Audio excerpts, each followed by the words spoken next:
these two in now, and I'm so pleased. So have a look first of all at their legs at the back here. See, they're both resting the leg.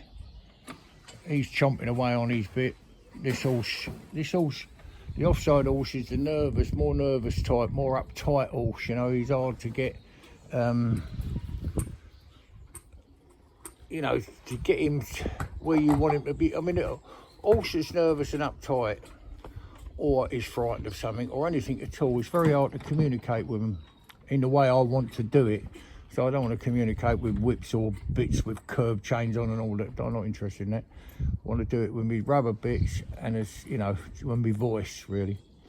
But these are standing here lovely. So what I'm going to do now is I will say this to you, we always put them on these chains. And people say, oh, what do you need to change? You know, what do you want to change? Change sounds horrible, doesn't it, to old horse? But the reason we use them is because in a short space of time, even in a matter of a few minutes, they can chew through any rope if they choose to do so. So when you've got your back turned, you can find you've got a loose horse. But what we do, we put a very good quality flat hose pipe over them. You can get it in all different sizes. This is 2-inch stuff. We drop the chain down.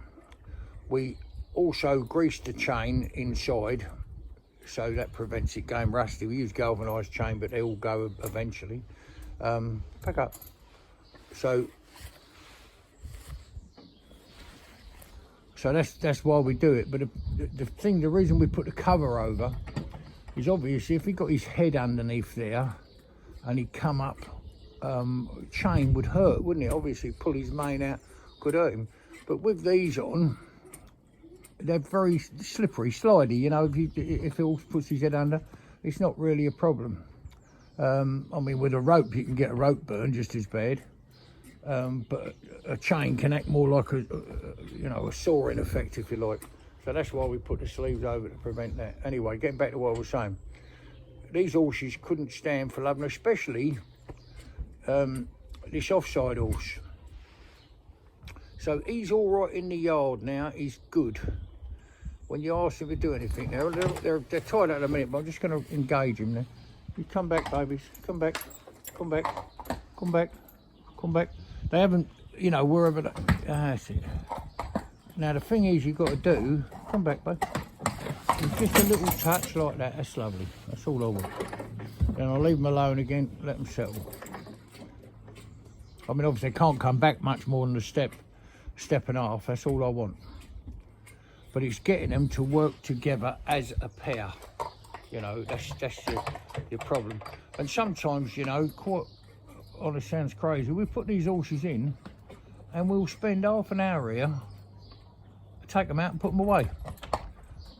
But it'll be, you know, might not even be our intention to do that when we put them to, but you find that, you know, now's the time, they're just at the right time to get them to start backing. I don't want to pull their heads off to back them. I do not want to have a cantilever bit and a curb chain and, you know, put pain, because that's what it is. You know, they say pressure and release, it's pain. It's very easy, you know, to try it yourself and put a bit on your wrist and push against it. You know, it's just painful. So if we can do it with these rubber bits and drive all the horses, we do. But just getting that one step. Now, a lot of people, well, the majority of people, most people, would put what they call applied pressure, but it's hurting. So they're yielding to pain. Well, if they yield to pain, then what's happening is they're already, it's not very pleasant, is it? It's not a nice thing to do. You know, horses don't like it. But if you can half kid them, I mean, you could do it off their nose. We'd do that when we're starting horses off. They won't even see a bit, let alone a rubber one, in the first stages of their training, or the first stages of, you know, getting them used to, you know, they're controlling their head, so you can direct them where you want them to be. But no, they're lovely. They're just standing there as sweet as anything. So I'm very pleased with them. What I should have done, and it's entirely my fault, we was filming them when they was fidgeting and bouncing about. We have got some little bits of film of that, but in this particular position, I was asked to hold the camera to film and I had it round the wrong way. It won't be the first time I got that wrong. So now I'm not going to fight. I don't fight horses. No good. You can't win fighting horses. So what I want them to do now, because they give me a step and a half, didn't they? That was restricted by the fact that they were still connected to the wall. So what I'm going to ask them now is to try and to get them to come back together. Because obviously one horse isn't coming back. But if he's not coming back, obviously he's holding the cart forward, the other one's trying to pull back, you know, push back with his bridging. So if that horse stood still, this horse would get so far and then he'd be taking a weight on his trace. He's holding it forward, wouldn't he? So you've got to find that place to get their heads right, where we can just say, come back, babies, come back, come back, come back, darling, come back, come back, come back, come back. Good boys, yes you are. You good boys. You good boys. Good boys. That's all I want now. The reason I'm talking to you about this, if I had trouble backing these, they started to argue and fight, push against even the rubber bit. And that often will come from, you know, you see horses that sometimes someone's actually pulled on them that hard. They just stand there. They just stand there and push into it. As hard as you pull, they'll push forward. On it, no good. Now you've got to do it little tiny bits at a time and then give them a bit of encouragement. Right, walk up, boys. Walk up. Walk. Come round. Come round, my darlings. Come round, my baby. Come on, come round. Come round. Come up. Come round. Good boys. Yes, you are. Come round, darling. Come round. Okay, it's quite tight in this little yard. I mean, obviously we could walk, stand. So this is beautiful. You see this leg, look, straight away going at rest. Can you see? Just lifting it up off his heels off the... That's absolutely beautiful. You know, they're up together, they're alert. Now, see this here now, they can hear something down the road, obviously. Doesn't mean to say it's a motor car necessarily, or a lorry or whatever. Could be someone in the house across there. Wherever it comes here, look, you can see there's a motor car reversing up there with a trailer on. So, this is lovely. But they're standing, absolutely beautiful. He's got his leg at rest, and he's the more nervous one of the two. I'm over the moon with this. See, I'll get excited about it because if I can do it without any whacking and smacking, and if I did that, these horses wouldn't be standing there like that, would they? You know, they wouldn't be doing that. They'd go forward. No, they'll be frightened and want to move forward all the time.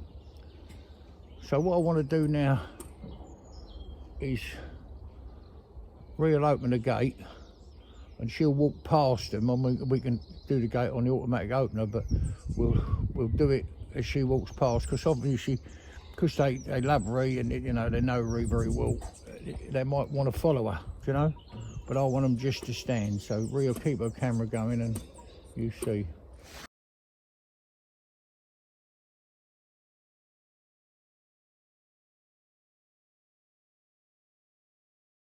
The most important thing of all, if you watch my hand, it never moved, so I haven't put any pressure on at all, and they've stood there with no contact really. So that is absolutely lovely. See, they would follow Ree because they think, oh, you're going to make a fuss of me. She, you know, scratch them, groove them, wash them, feed them. You know, feed them is only one person can do, and Ree looks after that because they all have different, you know, amounts of food, and different food come to that. So yeah, I'm so pleased with them, because the fella that's got them is not a fool. You know, he isn't, you know, he's not soppy, and it's just, as I say, it's a time factor. He just don't have the time to do it. But this will be lovely for them if they just stand like this. So they've had two temptations. One's to follow Ree, one now the gate is open so they could go through it, but not a thing like, they're just perfectly happy just standing there. And that's everything, isn't it? It's, you know, as far as we're not out of the thing and got to go up the road yet and get them to be nice and quiet and steady and like that, and not get too excited. But this is what it's all about, and everybody thinks it's just a matter of putting them between the shoulders or on the pole and no, this is what it's about. This is where it comes from, and this here what we're doing right this minute comes from being in the stable with them and ask them to move to the back of the stable, stand still, mucking out all around them, putting their food in their manger, you know, and you know, putting their food in their manger, their haylage, everything like that. And the horse is still stood at the back of the stable. You say, come on, baby, here's a good boy. You can do that now. So I'm really proud of these now. They're coming on well. This is nice and gentle. Can't be any better than this. And this is the first time we've done this standing still in this position. You know, because the temptation's so great. They know they go out the gate. They know Bree will, you know, normally pulls the thing to open it. But the gate swings open, they're told to walk on and on they go. So yeah, real pleased with that.